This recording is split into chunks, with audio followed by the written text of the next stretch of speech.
মহান দরবারে শুকরিয়া আদায় করি, যার অশেষ মেহেরবানিতে প্রতি জুমার মতো আজকেও জুমার সালাত আদায় করার উদ্দেশ্যে মসজিদে আসতে পেরেছি। সেজন্য বলে আলহামদুলিল্লাহ।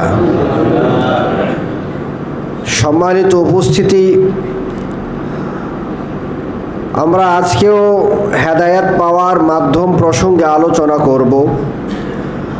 গত দুই জুমায় আমরা হেদায়েত পাওয়ার মাধ্যম নিয়ে কথা বলতে গিয়ে আমরা কয়েকটা বিষয় জেনেছিলাম যে হেদায়েত পাইতে গেলে আমাদেরকে ঈমান আনার পাশাপাশি নেক আমল করতে হবে। এরপরে আমরা গত জুমায় জেনেছিলাম হেদায়েত লাভের জন্য আমাদের যথাযথ চেষ্টা করতে হবে। আর সেই চেষ্টা আমরা কি করব, কিভাবে করব, সেই উত্তরে আমরা বলেছিলাম যে মহাগ্রন্থ আল কোরআন এবং রাসূল সাল্লাল্লাহু আলাইহি সাল্লামের যে হাদিস আছে, হাদিসের আলোকে কোরআন বুঝে কোরআনের উপর আমাদেরকে আমল করতে হবে। এই তিনটা বিষয় আমরা দুইটি জুমায় আলোচনা করেছি। আজকেও আমরা হেদায়েত পাওয়ার মাধ্যম প্রসঙ্গে আরও দুইটি বিষয় নিয়ে আজকেও আমরা আলোচনা করব ইনশাআল্লাহ। আমরা এই আলোচনা শুরু করার আগে আমরা বলেছিলাম হেদায়েত পাওয়ার বিষয়টি বা এই আলোচনা অন্য আলোচনার মতো নয়। আমরা মনে করি আমরা হেদায়েতের রাস্তায় আছি, আসলে সবাই হেদায়েতের রাস্তায় নাই। আমরা মনে করি আমরা ঈমানদার, আল্লাহ বলতেছেন সবাই ঈমানদার না। ঈমানদার দাবি করলে ঈমানদার না। আল্লাহ নিজে কোরআনের সূরা ইউসুফের 106 নম্বর আয়াতে বলেছেন, মানুষ ঈমান আনার পরেও, সে নিজেকে ঈমানদার দাবি করার পরেও, ঈমানের স্বীকৃতি দেওয়ার পরেও সে ঈমানদার না, বরং সে হলো মুশরিক। সে হলো মুশরিক। এটা আসলে আমরা অনেকেই বুঝি না কিভাবে একজন মানুষ নিজেকে ঈমানদার দাবি করে তারপরও সে আবার কিভাবে মুশরিক হয়ে যায়। তো যাই হোক, আল্লাহর এই আয়াত থেকে বোঝা যায় ঈমানের দাবিদার হলেই ঈমানদার হওয়া যায় না। তো ঠিক তদ্রূপভাবে আমি হেদায়েতের উপর আছি এমনটা মনে করলেই হেদায়েতের উপর আছে, বিষয়টা এরকম নয়। সবাই একটু সামনে আগায় বসেন, খালি জায়গাগুলো ভরাট করে বসেন, তাহলে পিছনের এদের বসতে সহজ হবে। আমরা বহু মানুষ আমরা নামাজ পড়ি, রোজা রাখি, হজ করে অনেকেই, যাকাত দেয় অনেকেই, বিভিন্ন নেক আমল করে, আর মনে করে কি আমি ভালো কাজ করতেছি, আমি হেদায়েতের উপর আছি। হ্যাঁ, এই কাজগুলো ভালো কাজ, তবে যিনি করতেছেন তিনি যেইভাবে করতেছেন এইভাবে করার কারণে এটা ভালো কাজ নাও হতে পারে। আর এই কাজগুলো করার পরেও মানুষ হেদায়েতের উপরে আছে, বিষয়টা এমন নাও হতে পারে। যেরকমভাবে আব্দুল্লাহ ইবনে উবাই, সে রাসূল সাল্লাল্লাহু আলাইহি সাল্লামের পিছনে রেগুলার সালাত আদায় করত। লোকটা মসজিদে নববীতে সালাত আদায় করত। এই লোকটা তার দলবল সহ রাসূল সাল্লাল্লাহু আলাইহি সাল্লামের ইমামতিতে রাসূলের পিছনে মুক্তাদি হয়ে সালাত আদায় করত। তারপরেও এই লোকটা কিনা হেদায়েতের উপরে ছিল না, সে হলো চিরস্থায়ী জাহান্নামী। ঠিক আমাদের ভিতরেও এরকম বহু মানুষ আছে। তো আমরা যারা কষ্ট করে ইবাদত বন্দিগি করি, আমরা যারা রাসূল সাল্লাল্লাহু আলাইহি সাল্লামকে আমরা ভালোবাসি, আমরা যাতে গুমরাহির ভিতরে না থাকি, সত্যিকার অর্থে আমরা যাতে হেদায়েত পাই, সত্যিকার অর্থে আমরা যাতে হেদায়েতের উপর থাকতে পারি, সেই কারণে আমরা হেদায়েত লাভের উপায় বা মাধ্যম প্রসঙ্গে আলোচনা শুরু করেছি। তো বিষয়টা খুব গুরুত্বপূর্ণ বিষয়। কাজে আপনাদের প্রতি আমার বিনীত অনুরোধ থাকবে যে আপনারা অমনোযোগী হবেন না, মনোযোগ সহকারে আলোচনা শোনার চেষ্টা করবেন এবং মনোযোগ দিয়েই শুনবেন। ঘুমাবেন না, ঝিমাবেন না, কথা বলবেন না, মনোযোগ সহকারে আলোচনা শুনবেন ইনশাআল্লাহ। তো বলেন তো আজকে আমরা কি নিয়ে আলোচনা করব? হেদায়েত পাওয়ার মাধ্যমের মধ্য থেকে আরও দুইটা মাধ্যম নিয়ে আজকে আমরা আলোচনা করব। আজকে আমরা যে দুইটা বিষয় আলোচনা করব, তার প্রথমেই আমরা বলবো যে হেদায়েত পাইতে গেলে রাসূল সাল্লাল্লাহু আলাইহি সাল্লামের অনুসরণ করতে হবে, রাসূলকে অনুকরণ করতে হবে। রাসূল সাল্লাল্লাহু আলাইহি সাল্লামকে অনুসরণও করতে হবে, রাসূল সাল্লাল্লাহু আলাইহি সাল্লামের অনুকরণও করতে হবে। বুঝতে হবে বিষয়টা, বোঝার মতো বিষয়। আমরা মুখে মুখে বলি রাসূল সাল্লাল্লাহু আলাইহি সাল্লামের অনুসরণ, কিন্তু আমরা অনেকেই বিষয়টা বুঝি না। আজকে আসুন আমরা বিষয়টা একটু সহজভাবে বোঝার চেষ্টা করি। দেখেন, আল্লাহ রাব্বুল আলামিন মহাগ্রন্থ আল কোরআনের বহু জায়গায় রাসূলকে অনুসরণ করার কথা বলেছেন, অনুকরণ করার কথা বলেছেন।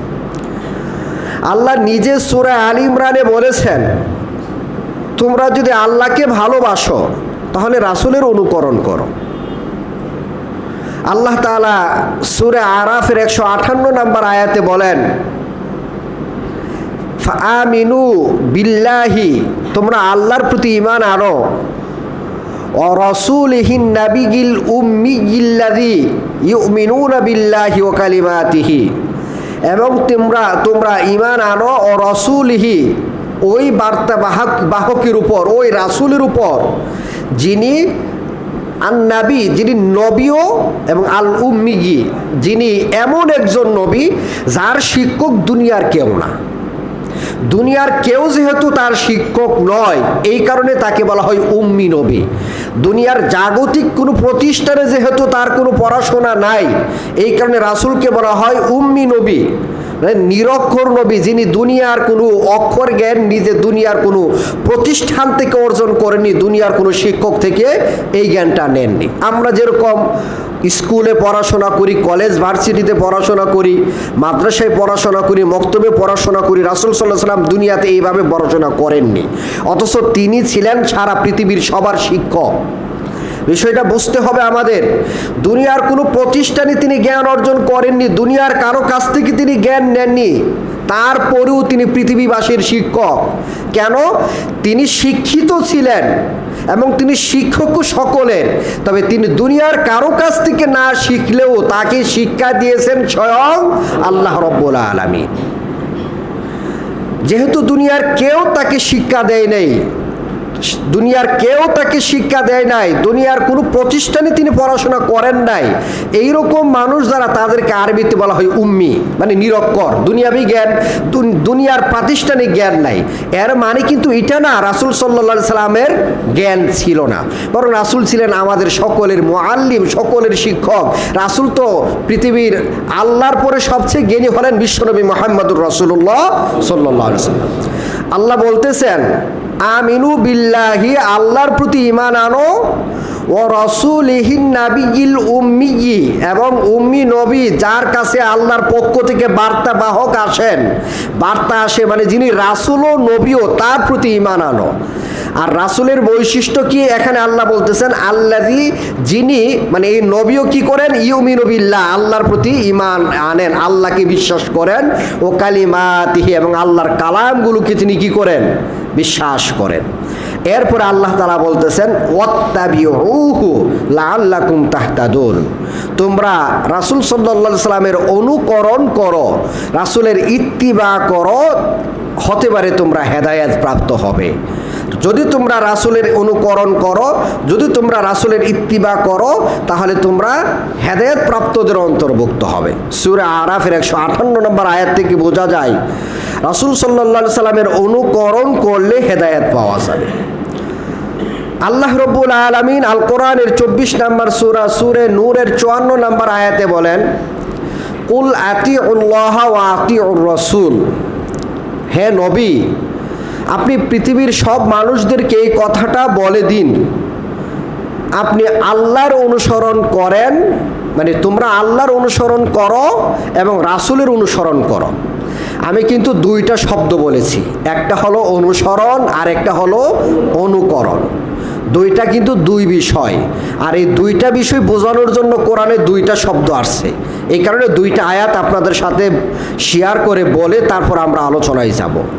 আল্লাহ বলতেছেন, কুল, হে নবী, আপনি বলে দিন, আতিউল্লাহ, তোমরা আল্লাহর অনুসরণ করো, আল্লাহর ইতাআত করো, ও আতিউর রাসূল, এবং রাসূলের অনুসরণ করো, রাসূলের ইতাআত করো।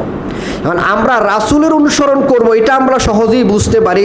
আল্লাহ যে বললেন আল্লাহর অনুসরণ করে, এটা কিভাবে হবে? এটা অন্য জায়গায় আসছে, মান আতা আর রাসূল ফাকাদ আতা আল্লাহ, যে মানুষ রাসূল সাল্লাল্লাহু আলাইহি সাল্লামের ইতাআত করবে, রাসূল সাল্লাল্লাহু আলাইহি সাল্লামকে অনুসরণ করবে, তাকে, সেই মানুষটা যেন আল্লাহকে অনুসরণ করলো। এরপরে সূরা নূরের মধ্যে আল্লাহ তাআলা বলতেছেন, ফাইন তাওয়াল্লাও, যদি তোমরা আল্লাহর অনুসরণ না করে, যদি তোমরা রাসূল সাল্লাল্লাহু আলাইহি সাল্লামের অনুসরণ না করে মুখ ফিরিয়ে নাও, মুখ ফিরিয়ে নাও মানে তোমরা আল্লাহ এবং তার রাসূলের অনুসরণ না করো, তাহলে ফায়সালাটা কি? ফাইন্নামা আলাইহি মা হুম্মিলা, তাহলে তোমরা যে মুখ ফিরিয়ে নিলে সেই জন্য তার কোনো দায়ভার নেই, রাসূল সাল্লাল্লাহু আলাইহি সাল্লামের কোনো পাপ নেই, রাসূল সাল্লাল্লাহু আলাইহি সাল্লামকে জবাবদিহিতা করতে হবে না, বরং রাসূলের দায়িত্ব হলো আল্লাহর পক্ষ থেকে তাকে যেই দায়িত্ব দেওয়া হয়েছে সেটা পালন করা। আর রাসূলের দায়িত্ব আল্লাহর পক্ষ থেকে কি দেওয়া হয়েছে? ইয়া আইয়ুহার রাসূল বাল্লিগ মা উনজিলা ইলাইকা মির রাব্বিক, সূরা মাইদাতে আল্লাহ বলেছেন, এ রাসূল আল্লাহর পক্ষ থেকে যা নাজিল করা হয়েছে সেটা মানুষদেরকে জানিয়ে দিন। এটা হলো রাসূলের দায়িত্ব। তো রাসূল সাল্লাল্লাহু আলাইহি সাল্লাম আমাদেরকে জানিয়ে দিয়েছেন, আর রাসূল এটাও বলে দিয়েছেন রাসূলকে অনুসরণ করতে হবে। এখন কেউ যদি রাসূলকে অনুসরণ না করে তাহলে এটার দায়ভার রাসূলের উপর বর্তাবে না, বরং রাসূলের দায়িত্ব যেটা, রাসূলকে আল্লাহ যেটা দিয়েছেন সেটার দায়িত্ব তার উপরে। এরপরের কথা আল্লাহ বলতেছেন, ওয়া আলাইকুম মা হুম্মিলতুম, তোমাদের দায়িত্ব তোমাদের উপরেই। আমাদের দায়িত্ব হলো আল্লাহর অনুসরণ করা, আমাদের দায়িত্ব হলো রাসূল সাল্লাল্লাহু আলাইহি সাল্লামের অনুসরণ করা। আমরা যদি আল্লাহর অনুসরণ না করি, রাসূলের অনুসরণ না করি, এটার জবাবদিহিতা আমাদেরকে করতে হবে। যে মানুষটা করবে না এটার দায়ভার তার। ওমা আলার রসুল ইল্লা, এরপর আল্লাহ বলতেছেন, ওয়াইন তুতিউহু তাহতাদু, যদি তোমরা রাসূলের অনুসরণ করো তাহলে তোমরা হেদায়েত পাবে। রাসূলের এর আগের আয়াতে সূরা আরাফে বলা হয়েছে ফাত্তাবিউহু লাআল্লাকুম তাহতাদুন, তার ইত্তিবা করো, অনুকরণ করো, তাহলে তোমরা হেদায়েত পাবে। এখানে আল্লাহ বলতেছেন ইন তুতিউহু তাহতাদু, যদি তার অনুসরণ করো তাহলে হেদায়েত পাবে। একটা হলো ইত্তিবা, একটা হলো ইতাআত, একটা হলো অনুসরণ ইতাআত, আর একটা হলো ইত্তিবা মানে অনুকরণ। এরপর আল্লাহ বলতেছেন ওমা আলার রাসূল ইল্লাল বালাগুল মুবিন, যে রাসূল সাল্লাল্লাহু আলাইহি সাল্লামের দায়িত্ব হলো, রাসূলের দায়িত্ব হলো শুধু তোমাদের কাছে স্পষ্টভাবে পৌঁছে দেওয়া, আর কোনো দায়িত্ব নাই। রাসূল তোমাদেরকে জোর করে মানাবেন এটা রাসূলের দায়িত্ব না। লাস্তা আলাইহিম বিমুসাইতির, তাদের দারওয়ান করে আমি রাসূলকে পাঠাইনি। রাসূল জোর করে কাউকে মানাবে এটা রাসূলের দায়িত্ব না। আল্লাহ এত কঠিন দায়িত্ব রাসূলকে দেন নাই। রাসূলের দায়িত্ব হলো শুধু মানুষকে জানিয়ে দেওয়া। কিন্তু রাসূল সাল্লাল্লাহু আলাইহি সাল্লাম ছিলেন রহমাতুল লিল আলামিন, সবার জন্য রহমত স্বরূপ, পৃথিবীর সবার প্রতি তিনি দয়াশীল ছিলেন। তিনি চাইতেন মানুষ আল্লাহর খাঁটি বান্দাদের অন্তর্ভুক্ত হোক, মানুষ সবাই জান্নাতে চলে যাক। এই কারণে রাসূল সাল্লাল্লাহু আলাইহি সাল্লাম মানুষদেরকে ইসলামের দিকে আনার জন্য বহু কষ্ট করেছেন। কিন্তু আল্লাহ রাসূল সাল্লাল্লাহু আলাইহি সাল্লামকে শুধু দায়িত্ব দিয়েছেন এতটুকু যে তিনি মানুষকে পৌঁছে দিবেন, মানুষের কাছে শুধু পৌঁছে দিবেন বিধানটা, এটাই শুধু দায়িত্ব ছিল। তো রাসূল সাল্লাল্লাহু আলাইহি সাল্লাম আমাদেরকে মহব্বত করার কারণে, উম্মতকে বেশি মহব্বত করার কারণে তিনি প্রাণপণ চেষ্টা করেছেন। এমনকি মাঝে মাঝে মনে হইতো যে রাসূল এই উম্মতের ফিকিরে নিজেকেই শেষ করে দিবেন। এই কারণে আল্লাহ কোরআনে নিজে বলেছেন, হে নবী আপনি তারা ঈমান আনবে না, এই কারণে আপনি কি আফসোস করতে করতে নিজেকে শেষ করে দিবেন? আপনাকে তো এত দায়িত্ব আমি দেই নাই, আপনার দায়িত্ব হচ্ছে শুধু আপনি আমার বাণী মানুষের নিকট জানিয়ে দিবেন। এখন মানুষ যদি গ্রহণ না করে এটার দায়ভার মানুষের। এই হচ্ছে সূরা নূরের 54 নম্বর আয়াত। তো সূরা আরাফের 158 নম্বর আয়াতে আল্লাহ বলেছেন রাসূলকে অনুকরণ করার কথা, যেটার আরবি শব্দ হলো ইত্তিবা। সূরা নূরের 54 নম্বর আয়াতে আল্লাহ বলেছেন রাসূলকে অনুসরণ করার কথা, এটার আরবি হলো ইতাআত। যদি রাসূলকে অনুসরণ করা হয় আর অনুকরণ করা হয় তাহলে হেদায়েত পাওয়া যাবে। এখন অনুসরণ আর অনুকরণ কি? অনুসরণ হলো আল্লাহ রাসূল সাল্লাল্লাহু আলাইহি সাল্লাম আমাদেরকে আদেশ যা করেছেন, এটা করো, ওইটা করো, ওইটা করো, এগুলো করা, যেটা থেকে নিষেধ করেছেন সেটা বাদ দেওয়া। রাসূল যেটা আদেশ করেছেন সেটা করা, যেটা নিষেধ করেছেন সেটা থেকে বিরত থাকা, এটা হলো অনুসরণ। আর অনুকরণ হলো রাসূল সাল্লাল্লাহু আলাইহি সাল্লামের যে মৌন সম্মতিমূলক যে কাজগুলো আছে, রাসূল আদেশ করেননি কিন্তু নিজে কর্ম করেছেন, আর এই কাজটা রাসূলের জন্য নির্দিষ্ট না, সবাই এটা করতে পারে। এই রাসূলের যে কর্ম আছে অথবা রাসূলের সামনে করা হলো, আর রাসূল সাল্লাল্লাহু আলাইহি সাল্লাম এটাকে সমর্থন করেছেন চুপ থেকে, রাসূল সাল্লাল্লাহু আলাইহি সাল্লাম কিছুই বলেন নাই, কাউকে পুরস্কার করেন নাই, তো রাসূল এই কথা বলেন নাই তুমি এটা করো, এরপরও রাসূল চুপ থেকেছেন যেহেতু, তার মানে রাসূল সমর্থন করেছেন। এই জাতীয় জিনিসগুলোকে মানা, এটার নাম হলো ইত্তিবা। তার মানে রাসূল যেটাকে সমর্থন দিয়েছেন সেটা মানা, রাসূল যেটা নিজে করেছেন সেটা করা, যদি এটা রাসূলের জন্য নির্দিষ্ট না হয় এটার নাম হলো ইত্তিবা, এটাকে বলা হয় অনুকরণ। আর যদি রাসূল আমাদেরকে করার কথা বলেন বা ছাড়ার কথা বলেন, করণীয়কে করা, বর্জনীয়কে ছেড়ে দেওয়া, এটার নাম হলো ইতাআত, এটার নাম হলো অনুসরণ। এখন আমরা যদি হেদায়েত পাইতে চাই তাহলে আমাদেরকে ইত্তিবাও করতে হবে, ইতাআতও করতে হবে, রাসূলের অনুসরণও করতে হবে, রাসূলের অনুকরণও আমাদেরকে করতে হবে, তাহলে আমরা হেদায়েত পাবো।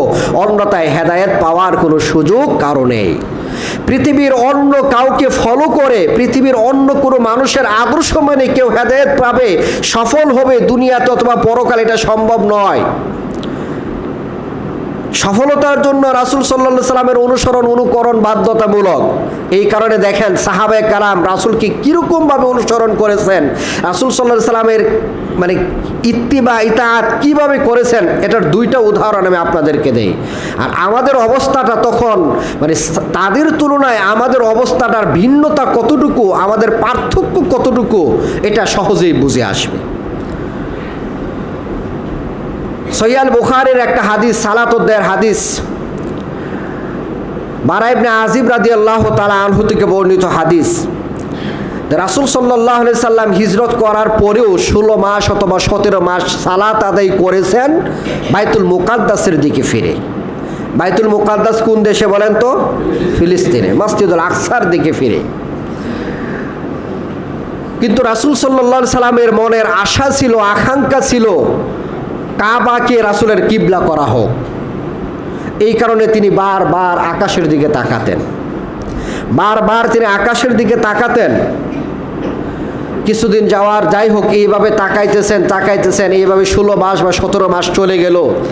এরপর আল্লাহ রব্বুল আলামিন আমাদের কাবাকে, মুসলমানদের কাবাকে বাইতুল মুকাদ্দাস থেকে পরিবর্তন করে মসজিদুল হারামের দিকে, কাবার দিকে করে দিলেন আমাদের কিবলাকে। তো রাসূল সাল্লাল্লাহু আলাইহি সাল্লামের উপর যখন এই বিধান জারি হয়ে গেল, এই ওহী যখন আসলো, রাসূল সাল্লাল্লাহু আলাইহি সাল্লাম তখন কি করলেন?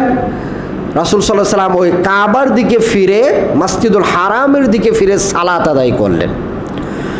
তো সালাত আদায় যারা করেছেন রাসূল সাল্লাল্লাহু আলাইহি সাল্লামের সাথে, তাদের মধ্য থেকে একজন সাহাবী, উনি আপনার কি করলেন, ওই তাদের মধ্যে মানে বারা ইবনে আজিব রাদিয়াল্লাহু তাআলা আনহু তিনি কি করলেন, আপনার আনসার সাহাবী যারা আনসারদের মানে একটা গোত্রের পাশ দিয়ে যাচ্ছেন, তারা তখন সালাত আদায় করতেছে। তখন সালাত আদায় করতেছে, দেখলেন এই সাহাবী দেখলেন তাদেরকে, তারা সালাত আদায় করতেছে আপনার বাইতুল মুকাদ্দাসের দিকে ফিরে। কেন? কারণ রাসূল সাল্লাল্লাহু আলাইহি সাল্লামের উপর বিধানটা মাত্র জারি হয়েছে, ওহীটা মাত্র আসছে, রাসূল সবে মাত্র সালাত আদায় করলেন কাবার দিকে ফিরে। এখনো বিধান মানুষ জানেনি, রাসূল এখনো মানুষের নিকট পৌঁছাননি, রাসূল মানুষকে জানাবেন। এর আগে এই সাহাবী রাসূলের সাথে সালাত আদায় করে চলে যাচ্ছেন, ওই চলে যাওয়া অবস্থাতে তিনি একটা মসজিদের পাশ দিয়ে যাচ্ছেন, আনসার সাহাবীগণ সালাত আদায় করতেছেন। এই সময় তিনি দেখলেন যে তারা বাইতুল মুকাদ্দাসের দিকে ফিরেই সালাত আদায় করতেছে। আর যিনি দেখলেন এই সাহাবী কোন দিকে ফিরে সালাত আদায় করে এসেছেন বলেন তো? কাবার দিকে। কোন দিকে? কাবার দিকে। আমার কথা বুঝতেছেন তো? মাত্র বিধান জারি হলো, কাবার দিকে কিবলা করা হলো, বাইতুল মুকাদ্দাসের দিক থেকে ফিরিয়ে দেওয়া হলো। এটা বিধান জারি হওয়ার পরক্ষণেই রাসূল সাল্লাল্লাহু আলাইহি ওয়াসাল্লাম মাত্র সালাত আদায় করলেন। তিনি মানুষদেরকে বিধানটা জানাবেন, জানানোর আগেই রাসূল সাল্লাল্লাহু আলাইহি ওয়াসাল্লামের সাথে যারা সালাত আদায় করেছেন তার মধ্য থেকে একজন সাহাবী চলে যাচ্ছেন। চলে যাওয়ার মধ্যে তিনি রাস্তার মধ্যে প্রতিমধ্যে তিনি দেখলেন আনসারদের কিছু সাহাবী তারা সালাত আদায় করতেছে। যেহেতু তারা জানে না বিধান পরিবর্তন করে দেওয়া হয়েছে, তারা সালাত আদায় করতেছে বাইতুল মুকাদ্দাসের দিকে ফিরে। তারা কিন্তু সালাতের ভিতরেই আছে। এই সাহাবী তারা সালাতের ভিতরে, আর এই সাহাবী এটা দেখলেন। দেখার পর সাহাবী সাথে সাথে একটা কথা বললেন, তারা সালাতের ভিতর থেকে শুনতেছে। সাহাবী বললেন, আমি নিজে আল্লাহকে সাক্ষী রেখে বলতেছি, যেই সাহাবী রাসূলের সাথে নামাজ পড়ে এসেছেন, এই সাহাবী বলতেছেন, আমি নিজে আল্লাহকে সাক্ষী রেখে বলতেছি, আমি এই মুহূর্তে রাসূল সাল্লাল্লাহু আলাইহি সাল্লামের সাথে সালাত আদায় করে এসেছি, কাবার দিকে ফিরে কিবলাকে পরিবর্তন করে বাইতুল মুকাদ্দাস থেকে পরিবর্তন করে কাবার দিকে করে দেওয়া হয়েছে, বাইতুল্লাহর দিকে করে দেওয়া হয়েছে। এই ঘোষণাটা দিলেন। সাহাবায়ে কারাম, উপস্থিত সাহাবীরা সালাতরত অবস্থায় যখন শুনলেন রাসূল সাল্লাল্লাহু আলাইহি সাল্লাম কাবার দিকে ফিরে সালাত আদায় করেছেন, সালাতের ভিতরেই তারা বাইতুল মুকাদ্দাস থেকে ফিরে তারা কাবার দিকে ফিরে গেলেন। একটু সময়ও তারা দেরি করেননি।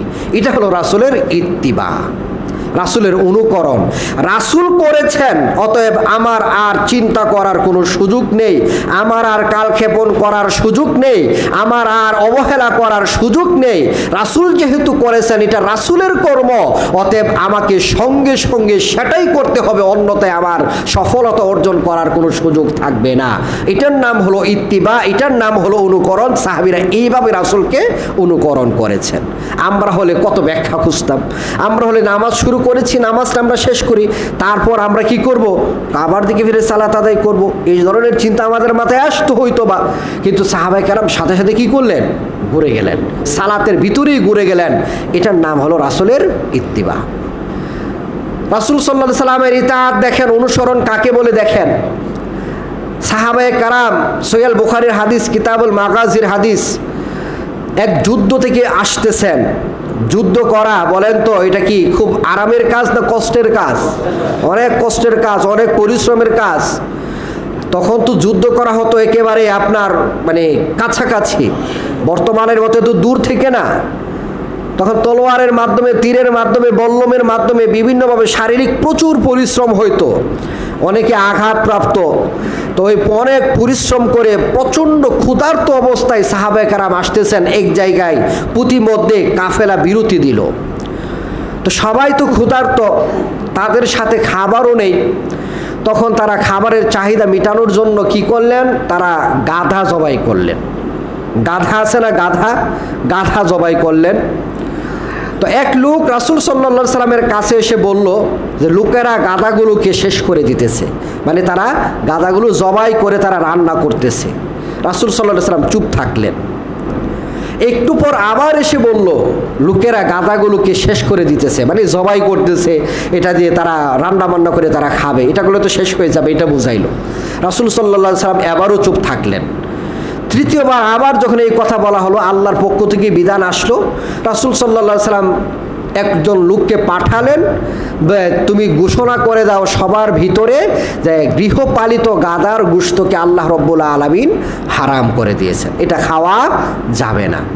চিন্তা করেন, প্রচণ্ড ক্ষুধার্ত অবস্থা, অনেক ক্লান্ত, এমনিতে ক্লান্ত, আরও ক্ষুধার্ত।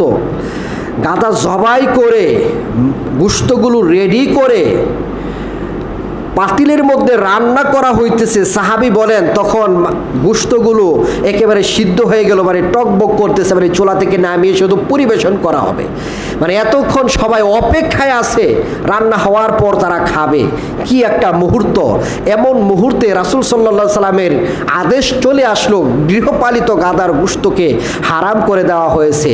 তারা কিন্তু এই চিন্তা করেননি, প্রচণ্ড ক্ষুধা, আমার জান বাঁচানো ফরজ, এই করা ফরজ, এখন রান্না হয়ে গেছে, এই হয়ে গেছে, একটু খেয়ে ফিরে এই করি সেই করি, এরকম কোনো ব্যাখ্যা বিশ্লেষণে যাননি। যেই মাত্র এই কথা তাদের কানে পৌঁছলো, রাসূল সাল্লাল্লাহু আলাইহি সাল্লাম গৃহপালিত গাধার গোশতকে হারাম করে দিয়েছেন, এই কথা, এই আওয়াজ তাদের কানে পৌঁছার সাথে সাথে যেই গোশতগুলোর রান্না প্রায় শেষ হয়ে গিয়েছিল, একেবারে শেষ পর্যায়ে ওই পাতিলগুলোকে তারা ঢেলে ফেলে দিলেন। এটার নাম হলো রাসূলের অনুসরণ, এটার নাম হলো রাসূলের ইতাআত। এইভাবে রাসূলকে যদি কেউ অনুসরণ করে, এইভাবে কেউ যদি রাসূল সাল্লাল্লাহু আলাইহি সাল্লামকে অনুকরণ করতে পারে, এই মানুষটা হেদায়েত পাবে। এখন আমরা যারা বলি আমরা রাসূলকে অনুসরণ করি, আমরা যারা বলি আমরা রাসূলের অনুকরণ করি, ইতাআত ইত্তিবা করি, আমরা কি আদৌ এইভাবে রাসূলের অনুসরণ করি? না। আমরা যদি রাসূলকে এইভাবে অনুসরণ করতে পারতাম, তাহলে তো আমরা সফল জাতিদের অন্তর্ভুক্ত হইতাম। আমরা কেন আজকে অবহেলিত? আজকে কেন আমরা এত অপমানিত লাঞ্ছিত পৃথিবীর বুকে? আজকে মুসলমান জাতিকে আল্লাহ ওয়াদা দিয়েছেন, তারা যদি তাদের আদর্শে থাকে আল্লাহ দুনিয়ার রাজত্ব তাদেরকে দিবেন, তারা রাজার হালে পৃথিবীতে থাকবে। অথচ আজকে মুসলমান জাতি সব গোলামে পরিণত হয়ে আছে। সব মুসলমান জাতি, সব দেশের মুসলমান আজকে গোলামে পরিণত হয়ে আছে। ইল্লা মাশাআল্লাহ কিছু মানুষ থাকতে পারে ভিন্ন, এটা আসলে গণার বাহিরেই চলে যায়। আজকে আমরা ইহুদি খ্রিস্টানদের গোলামি করি। একজন পরিদর্শক ভাই বলতেছিলেন, লন্ডন থেকে এসেছেন একজন ভাই, তার ভাষ্য শুনলাম। আমি তো নিজে লন্ডন যাই নাই।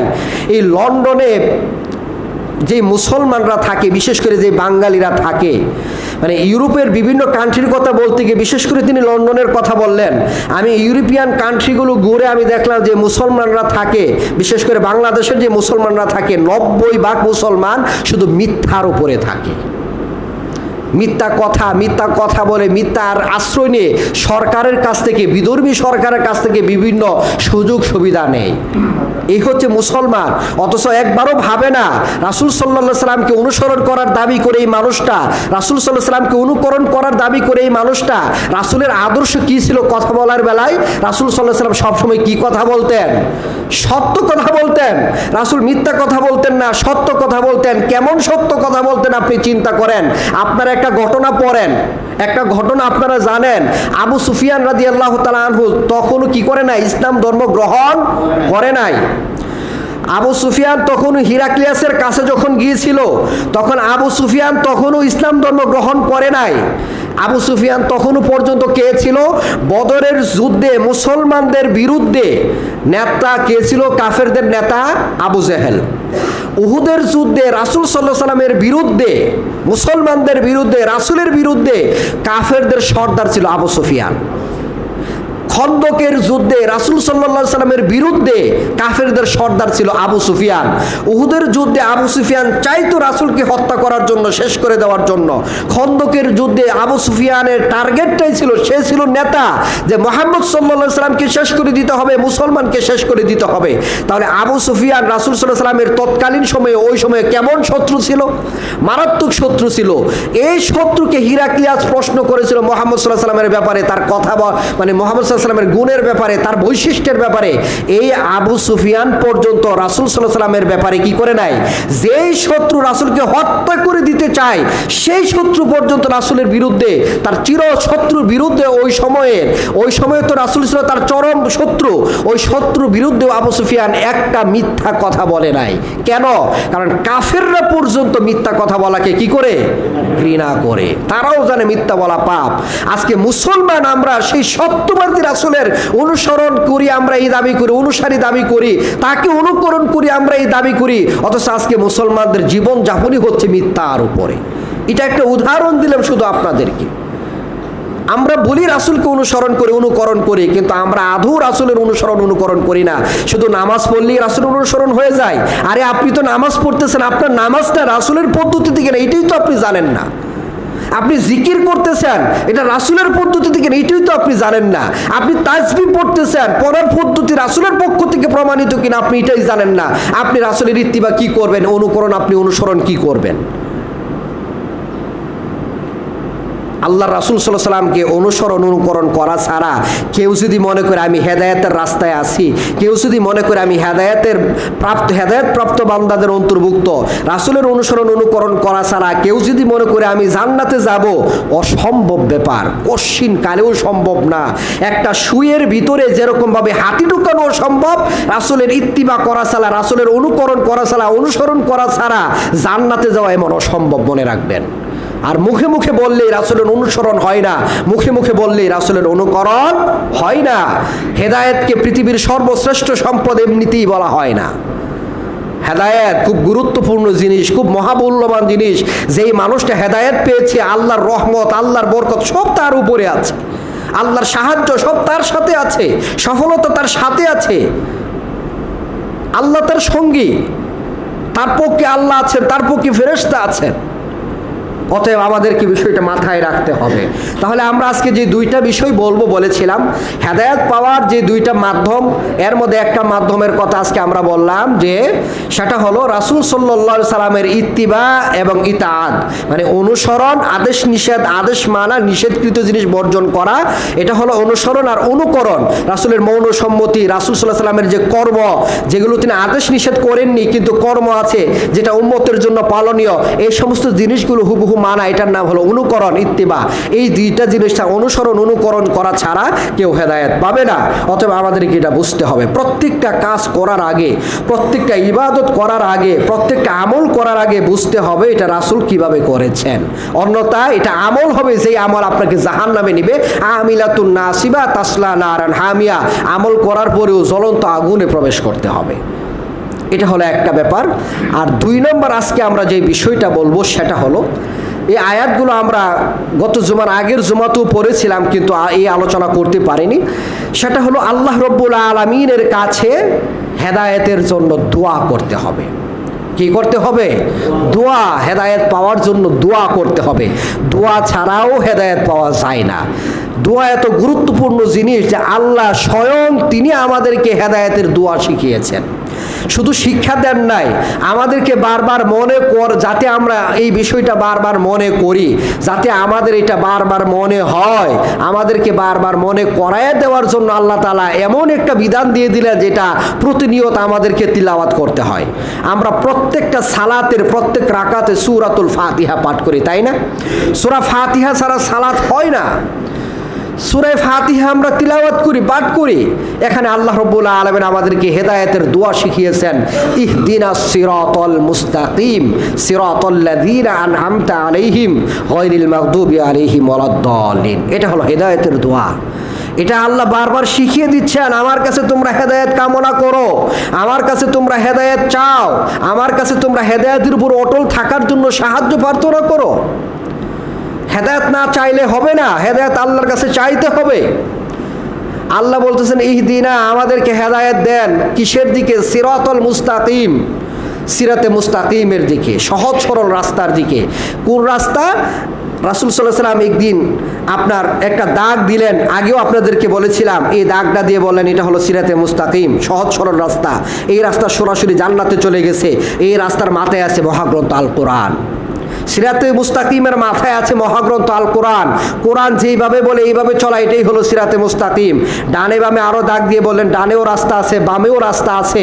আর প্রত্যেকটা রাস্তার মাথায় আছে শয়তান। শয়তান বারবার বলবে এদিকে আসো, এদিকে আসো, এদিকে আসো। সব রাস্তা বাদ দিয়ে কোরআনের রাস্তায় চলা, রাসূল সাল্লাল্লাহু আলাইহি সাল্লামের দেখানো রাস্তায় চলা, এটা হলো সিরাতে মুস্তাকিমের উপর চলা। এরপর রাসূল দলিল হিসেবে আয়াত তিলাওয়াত করলেন, ওয়া আন্না হাযা সিরাতি মুস্তাকিমা।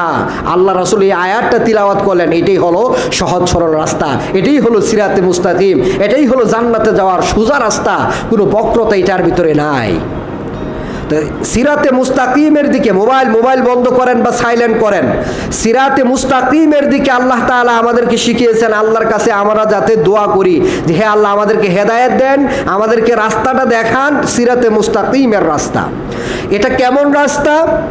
সিরাতাল লাযিনা আনআমতা আলাইহিম। এই সিরাতটা, এই রাস্তাটা এমন একটা রাস্তা যেই রাস্তায় চলেছেন ওই সমস্ত মানুষ, যেই সমস্ত মানুষের উপর আল্লাহ নিয়ামত দিয়েছেন। আনআমতা, আল্লাহ তুমি যাদের উপর নিয়ামত দিয়েছো তাদের এই সিরাতে মুস্তাকিমটা আমাদেরকে দেখাও। এখন আল্লাহ কাদেরকে নিয়ামত দিয়েছেন? সূরা নিসার 69 নম্বর আয়াতে আল্লাহ বলতেছেন, ফাউলাইকা মাআল্লাযীনা আনআমা আল্লাহু আলাইহিম মিনান নাবিয়্যিনা ওয়াস-সিদ্দীকিনা ওয়াশ-শুহাদা'i ওয়াস-সালিহিন। এখানে আল্লাহ তাআলা যারা নিয়ামত প্রাপ্ত বান্দা তাদের পরিচয় তুলে ধরেছেন। সিরাতে মুস্তাকিমের উপর চলেছেন নবীগণ। এটা এমন একটা রাস্তা, এত বড় রাস্তা, এত সহজ সরল রাস্তা, এটা এমন একটা মানে জান্নাতে যাওয়ার এমন রাস্তা যে এই রাস্তাতেই চলেছেন নবীগণ, এই রাস্তাতেই চলেছেন সিদ্দিকগণ। আবু বকর সিদ্দিক রাদিয়াল্লাহু তাআলা আনহুর মতো মহা সত্যবাদী যেই মানুষগণ, তাদের রাস্তা ওই একটাই। অশুহাদা, আল্লাহর রাস্তায় যারা শাহাদত বরণ করেছেন আল্লাহর দিনকে বিজয়ী করার জন্য, এই শহীদগণ কি করেছেন? এই সিরাতে মুস্তাকিমের উপর চলেছেন। অসলিহীন, এবং নেককার বান্দা যারা, এই নেককার বান্দারা, সৎ আমলকারীরা। একটা বিষয় মনে রাখবেন সম্মানিত উপস্থিতি, আমল করা সহজ, নেক আমল করা খুব কঠিন। আমলকারী হওয়া সহজ, নেক আমলকারী হওয়া খুব কঠিন। আমল করার পর মানুষ জাহান্নামে যাবে, কিন্তু নেক আমল করলে মানুষ জান্নাতে যাবে। বিষয়টা একটু বোঝার চেষ্টা করবেন। একটা হলো আমল, আর একটা হলো নেক আমল। মানে আমল, আপনি নামাজ পড়লেন, রোজা রাখলেন, হজ করলেন, জিকির করলেন, তাসবিহ পড়লেন, এটা হলো আমল। আর নেক আমল কোনটা? নেক আমল হলো রাসূল সাল্লাল্লাহু আলাইহি সাল্লামের প্রদর্শিত পথে, রাসূলের দেখানো পদ্ধতিতে আপনি ইবাদত করবেন, সেটা হলো নেক আমল। আল্লাহ তাআলা শুধু আমলের কথা বলেননি, আল্লাহ তাআলা নেক আমলের কথা বলেছেন। নেক শব্দটা বোঝানোর জন্য সলিহাত শব্দ ব্যবহার হয়েছে, আমালুস সলিহ। যেমন সূরা আসর আপনারা পারেন, ইল্লাল্লাযিনা আমানু, এরপরে কি? ওয়া আমিলুস সলিহাত। এই আমলে সলিহ, আমল মানে আমল, আর সলিহাত মানে নেক আমল, নেক ভালো, এটা বোঝানো হয়েছে। যেমন আমরা উদাহরণ দেই, অনেকেই জিকির করেন, জিকির করতে গিয়ে, জিকির করা ভালো, আল্লাহ সূরা রাদের মধ্যে বলেছেন আলা বিযিক্রিল্লাহি তাতমাইন্নুল কুলুব। আল্লাহর জিকিরের দ্বারা কি হয়? হৃদয়ে প্রশান্তি আসে। জিকির করবেন, কিভাবে করবেন? রাসূলের দেখানো পদ্ধতি। রাসূলের দেখানো পদ্ধতি কি? আপনি আপনার জিকির করবেন কিভাবে? আপনি মনে মনে করবেন জিকির, দলবদ্ধভাবে করবেন না। সর্বোচ্চ আপনি হালকা আওয়াজে করতে পারেন, যেই আওয়াজটা আপনি শুনবেন, এখানে জিকিরের ভিতরে আপনার মনোযোগ থাকবে, জিকিরের ভিতরে আপনার আল্লাহর ভয় থাকবে, বিনয়ী ভাব থাকবে। এটা হলো রাসূল সাল্লাল্লাহু আলাইহি ওয়াসাল্লামের দেখানো পদ্ধতিতে জিকির। আপনি তাসবিহ পাঠ করবেন, এখানে রাসূল সাল্লাল্লাহু আলাইহি ওয়াসাল্লামের পদ্ধতি আছে। তাসবিহ পাঠ করবেন, কিভাবে করবেন? রাসূল সাল্লাল্লাহু আলাইহি ওয়াসাল্লাম যেই সমস্ত জায়গায় গনে গনে তাসবিহ পাঠ করেছেন, ওই সমস্ত জায়গায় আপনি গনে গনে পড়বেন। রাসূল যেখানে গণনা করেননি, সেই জায়গায় আপনি গণনা করবেন না। আপনার পীরে বলুক, আপনার বাবায়ে বলুক, আপনার উস্তাদে বলুক, আর আমি বলি যেই বলুক না কেন, রাসূল যেখানে গণনা করার কথা বলেননি, সেখানে আপনি গণনা করবেন না। কেন? আপনি সেখানে গণনা করলে, রাসূল বলতেছেন তুমি যদি গণনা করে করো তাহলে সবটাও গণনা করে আসবে, অতএব তোমরা গণনা করবে না। রাসূল এটা নিষেধ করেছেন। এখন রাসূল সাল্লাল্লাহু আলাইহি ওয়াসাল্লাম কোথায় কোথায়, যেমন 5 ওয়াক্ত ফরজ সালাতের পর হয় 10 বার করে সুবহানাল্লাহ আলহামদুলিল্লাহ আল্লাহু আকবার পাঠ করবেন, না হয় আপনি 25 বার করে সুবহানাল্লাহ আলহামদুলিল্লাহ আল্লাহু আকবার পাঠ করবেন, না হয় আপনি 33 বার আল্লাহু আকবার 34 বার করে আপনি পাঠ করবেন, না হয় আপনি 33 বার সুবহানাল্লাহ, 33 বার আলহামদুলিল্লাহ, 33 বার আল্লাহু আকবার পাঠ করে এরপরে 100তম বারে লা ইলাহা ইল্লাল্লাহু ওয়াহদাহু লা শারীকা লাহু লাহুল মুলকু ওয়া লাহুল হামদু ওয়া হুয়া আলা কুল্লি শাইইন কাদির, এটা আপনি পাঠ করবেন। এই চারটার কোনো একটা আপনি পাঠ করবেন। এখানে 10, 25, 33, 33, 33, 99 আর ওই দোয়াটা মিলে 100, অথবা 33, 33 আর 34, এই হচ্ছে 100। এটা রাসূলের পক্ষ থেকে নির্ধারিত, আপনি এটা গণনা করবেন।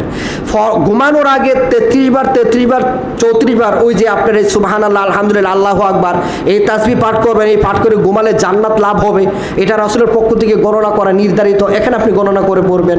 যেমন সকাল সন্ধ্যায় সুবহানাল্লাহি ওয়া বিহামদিহি 100 বার পাঠ করার কথা আছে, এটা আপনি গণনা করবেন। আল্লাহুম্মা আজিরনি মিনান নার সকালে 3 বার অথবা 7 বার, সন্ধ্যায় 3 বার অথবা 7 বার, এটা গণনা করার কথা আছে, আপনি 3 বার বা 7 বার পাঠ করবেন। আল্লাহুম্মা ইন্নী আসআলুকাল জান্নাহ বা আসআলুল্লাহাল জান্নাতাল ফিরদাউস 3 বার অথবা 7 বার সকালে সন্ধ্যায় গণনা করার কথা আছে, আপনি গণনা করবেন। ইত্যাদি যে সমস্ত জায়গায় গণনা করার কথা আছে, এই সমস্ত জায়গায় আপনি গণনা করে পড়বেন। এখন গণনা করবেন কোথায়? রাসূল সাল্লাল্লাহু আলাইহি ওয়াসাল্লাম যেইভাবে করেছেন হুবহু তো ওইভাবে করা লাগবে, কারণ আমরা তো অনুকরণ, এটাই বুঝাইলাম। আপনি গণনা করবেন হাতে। কোথায়? হাতে, তাসবিহ দানাতে নয়। আমার কথা বুঝতেছেন? কেউ যদি তাসবিহ গনে আর এটাকে সওয়াবের কাজ মনে করে, তাহলে এটা গুনাহ হবে, বিদআত হবে। কেউ যদি তাসবিহ গনে তাসবিহ দানাতে আর এটাকে সওয়াবের কাজ মনে করে, তাহলে বিদআত হবে, এটা গুনাহ হবে। এই তাসবিহ পড়ে তার সওয়াব হবে না, উল্টো যতক্ষণ সেটা করবে ততক্ষণ বিদআতের পাপ তার আমলনামায় লেখা হবে। আর কেউ যদি মনে করেন তাসবিহ দানা দিয়ে তাসবিহ গনে ওই সমস্ত জায়গায় 33 বার 34 বার মনে রাখার জন্য, এমন বয়স্ক এমন মানুষ যে হাতে গুনে কি করতে পারে না, খেয়াল করতে পারে না, শুধু সংখ্যাটা মনে রাখার জন্য ওই রাসূল যেই সমস্ত জায়গায় বলছেন এটাকে একটা শুধু উপকরণ মনে করলো, আর কিচ্ছু না, আর কিচ্ছু না, তার কথা ভিন্ন। ওই সমস্ত জায়গায় এই নিয়তে যদি করে। কিন্তু আফসোসজনক ব্যাপার হলো আমাদের সমাজে তাসবিহ দানাকে কিভাবে জপা হয়, এটাকে কি মনে করা হয়? বিরাট বড় ইবাদত মনে করা হয়। বহু মানুষকে দেখেছি কথা বলতেছে আর এটা বলতেছে। আপনি কি করেন? ইসলাম কি খামখেয়ালির ধর্ম? এটা একটা ইবাদত, তাসবিহ জপা। আপনি এটা কি মনে করেছেন? আপনার বাপ দাদার সম্পত্তি মনে করেছেন যে আপনি আপনার মন মতো করবেন? ইসলাম জেনে তারপর আপনাকে ইবাদত করতে হবে। ইসলাম জেনে তারপর ইবাদত করতে হবে। তা আমরা বলতেছিলাম যে হেদায়েত পাওয়া এত সহজ নয়। হেদায়েত পাইতে গেলে আল্লাহর কাছে হেদায়েত পাওয়ার জন্য দোয়া করতে হবে। যেই দোয়া আল্লাহ নিজে কি করেছেন? শিখিয়েছেন। কোথায় শিখিয়েছেন? একেবারে যেই সূরাটা আমরা রেগুলার পড়ি ওইটাতেই আল্লাহ বলেছেন। আরো বহু জায়গায় বলেছেন। যেমন আল্লাহ তার সূরা আল ইমরানে বলেছেন, রব্বানা লা তুযিগ কুলুবানা বা'দা ইয হাদাইতানা ওয়া হাব লানা মিন লাদুনকা রাহমা ইন্নাকা আনতাল ওয়াহ্হাব বলেন নাই? মানে হে আল্লাহ, হে আমাদের রব, আপনি আমাদেরকে হেদায়েত দেওয়ার পর কি করবেন না? গুমরাহ বানাবেন না। আমাদেরকে হেদায়েত দেওয়ার পর আপনি গুমরাহ বানাবেন না। কারণ আল্লাহর কাছে দোয়া না করলে মানুষ কি হয়ে যায়? গুমরাহ হয়ে যায়। গুমরাহ হতে পারে, তার জ্বলন্ত প্রমাণ সবার জানা, সেটা হলো ইবলিসের উদাহরণ। ইবলিস কম ইবাদত করতো বলেন তো? আমাদের সবার তুলনায় বেশি ইবাদতকারী ছিল। ইবলিসের ইলিম কম ছিল না, আমাদের তুলনায় সবচেয়ে বেশি ইলিম ইবলিসের। আমাদের তুলনায়, এই পৃথিবীর বর্তমান মানুষদের তুলনায় সবচেয়ে বেশি জ্ঞান রাখে ইবলিস। যদি জ্ঞানী না হইতো তাহলে কোন মানুষকে কিভাবে ধোঁকা দিতে হয়, একজন আলেমকে কিভাবে ধোঁকা দিতে হয়, একজন জালেমকে কিভাবে ধোঁকা দিতে হয়, এটা কি সে বুঝতো? অবশ্যই বুঝতো না। সে বুঝে, তার মানে তার জ্ঞান আছে। আর সে এত বড় জ্ঞানী, এত বড় ইবাদতকারী যে ফেরেশতারা তাকে পছন্দ করেছেন। আল্লাহর অনুমতি ক্রমে সে জিন হওয়ার পরেও ফেরেশতাদের দলভুক্ত হয়েছে। সে ইবলিসও কি হয়েছে? গুমরাহ হয়েছে। শুধু গুমরাহ না, চিরকালের জন্য গুমরাহ হয়েছে। তাহলে আল্লাহর কাছে চাইতে হয়, না হলে হেদায়েত পাওয়ার পরও হেদায়েত টিকে না। আল্লাহর কাছে দোয়া করা রাসূল শিখিয়েছেন যে ইয়া মুকাল্লিবাল কুলুব সাব্বিত কলবি আলা দীনিক, এটা একটা দোয়া। আল্লাহুম্মা হদিনি ওয়া সাদ্দিদনি, এটা একটা দোয়া। আল্লাহুম্মা ইন্নী আসআলুকাল হুদা ওয়াত তুকা ওয়াল আফাফা ওয়াল গিনা, এটা একটা দোয়া। এগুলো রাসূল নিজে করতেন। আল্লাহুম্মা হদিনা ফিমান হাদাইত, আল্লাহুম্মা হদিনি ফিমান হাদাইত ওয়া আফিনি ফিমান আফাইত। বিতিরের কুনুতে আমরা যেটা করি এটা রাসূল নিজে করতেন, এটা একটা দোয়া। এগুলো হিদায়াতের দোয়া। এই দোয়াগুলো আমাদেরকে করতে হবে। এরপর আল্লাহ আমাদেরকে বলেছেন ওই রাস্তা, যেই রাস্তায় চলেছেন কারা? নিয়ামত প্রাপ্ত বান্দারা, তারা নবীরা এই রাস্তায় চলেছেন, সিদ্দিকগণ সত্যবাদীগণ এই রাস্তায় চলেছেন, এরপরে আপনার শহীদগণ এই রাস্তায় চলেছেন, নেক আমলকারীগণ এই রাস্তায় চলেছেন। এখন নেক আমলকারী কারা?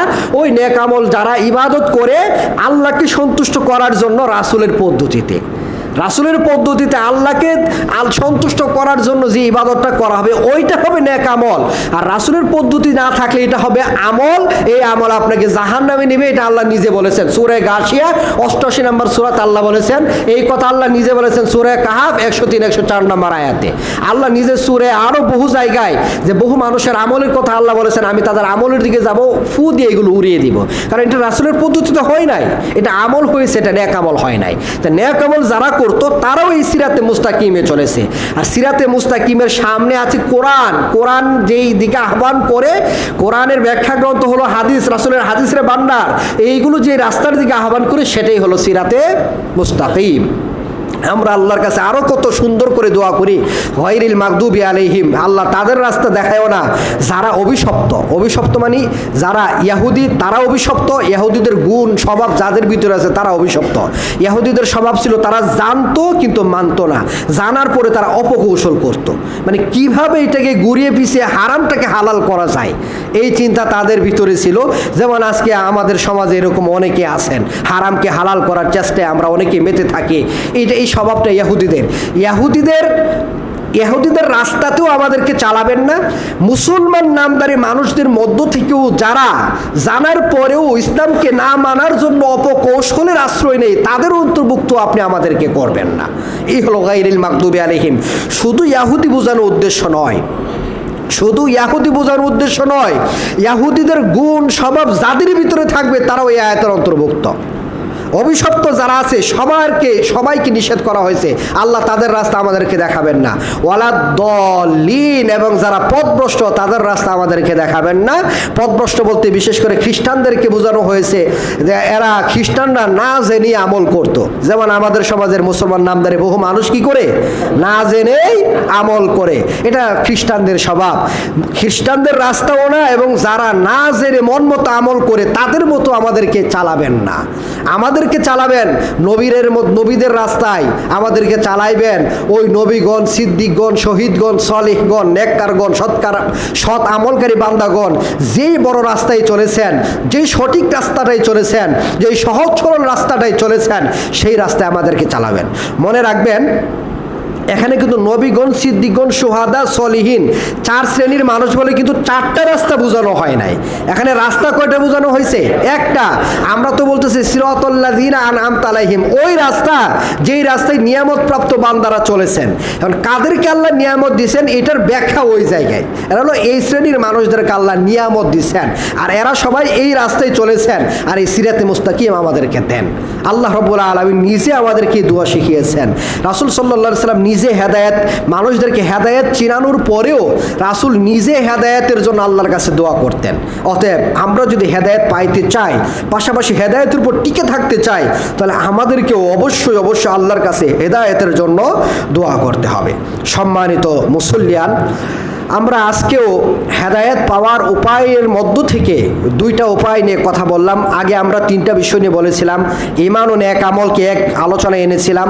এরপরে বলেছিলাম চেষ্টা করা। এরপরে বলেছিলাম চেষ্টাটা মানে হলো কোরআন হাদিসের ব্যাখ্যা অনুযায়ী, কোরআন বুঝে সেই অনুযায়ী কোরআনের করণীয় বিধানগুলো করা, বর্জনীয় বিষয়গুলোকে বাদ দেওয়া। এটা হলো আমাদের হেদায়েত পাওয়ার চেষ্টা, কোরআনকে মানা। এরপরে আজকে আমরা আরও 2টা জানলাম, রাসূল সাল্লাল্লাহু আলাইহি সাল্লামকে অনুসরণ এবং অনুকরণ করা। এরপরে 5 নম্বরে আমরা বললাম আল্লাহর কাছে হেদায়েতের দোয়া করা। আমরা এই বিষয়গুলো মেনে যদি আমরা চলি, আরও কয়েকটা বিষয় আছে ইনশাল্লাহ সামনে আলোচনা হবে। আমরা আজকে পর্যন্ত যে 5টা বিষয় আমরা মেনে চললাম, এগুলো হলো মৌলিক বিষয়গুলোর অন্তর্ভুক্ত। আমরা যদি এই বিষয়গুলো মেনে চলি, ইনশাআল্লাহ আল্লাহ রাব্বুল আলামিন আমাদেরকে হেদায়েত দিবেন ইনশাআল্লাহ। আল্লাহ তাআলা আমাদের সবাইকে হেদায়েত দান করুন, আমিন।